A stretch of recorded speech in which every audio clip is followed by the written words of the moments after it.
Değerli izləyicilər, biz Kitab-ı Tövhiddən ikinci fəsildən dərsimizə davam edirik. Tövhidin fəziləti və günahları olan kəffarəsi fəslindən.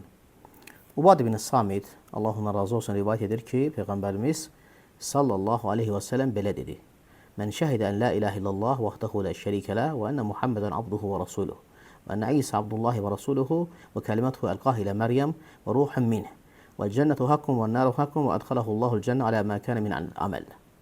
Buyurur ki, kim şəhadət edərsə ki, Allahdan başqa ibadətə layiq haqq məbudu yoxdur, Allah təkdir, şəriki yoxdur və Muhammed sallallahu aleyhi və səlləm Allahın qulu və rasuludur, İsa Allahın qulu və rasuludur, Allahın Məryəmin bətninə atdığı bir kəlmədir, ondan olan bir ruhdur, cənnət haqdır, cəhənnəm haqdır, Allah əməlindən asılı olmayaraq onu cənnətə daxil edər. Hədisi Buxari və Müslim rivayət edib. Hədisi rivayət edən Ubad ibn Samit, İbn Qeys Əl-Ənsari Əl-Xazrəci, Xazrəc qəbiləsindən olan, ənsarlardan olan sahabədir. Məşhur Bədr əhlindəndir.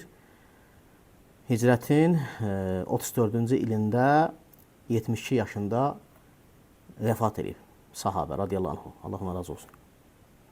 Bu hədisdən çıxan faydalardan, daha doğrusu hədisin icmalı mənasından ibarətdir ki, Allah Nəbisi sallallahu aleyhi və səlləm bizə bu hədisdə tövhidin şərəfini və onun fəzilətini bizə bəyan edir.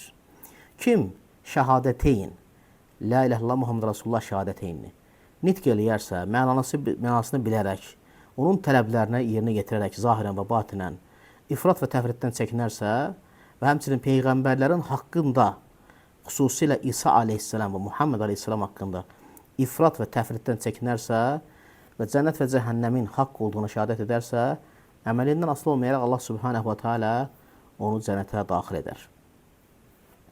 Bu hədisdə götürdüyümüz faydalardan ən birinci hədis bizə dəlalət edir tövhidin fəzilətini və günahlara olan kəffarəsini. Eləcə də uca Allahın ehsanının və lütfünün genişliyinə dəlalət edir bu hədis.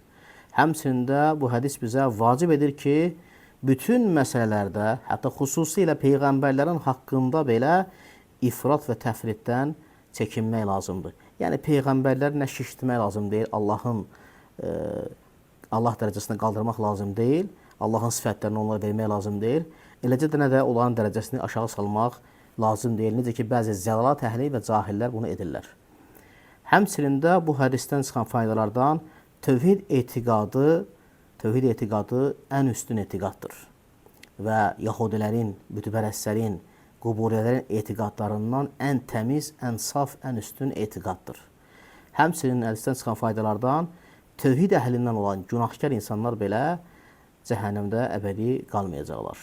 Esselamu aleykum və rəhmətullahi və barakatuhu.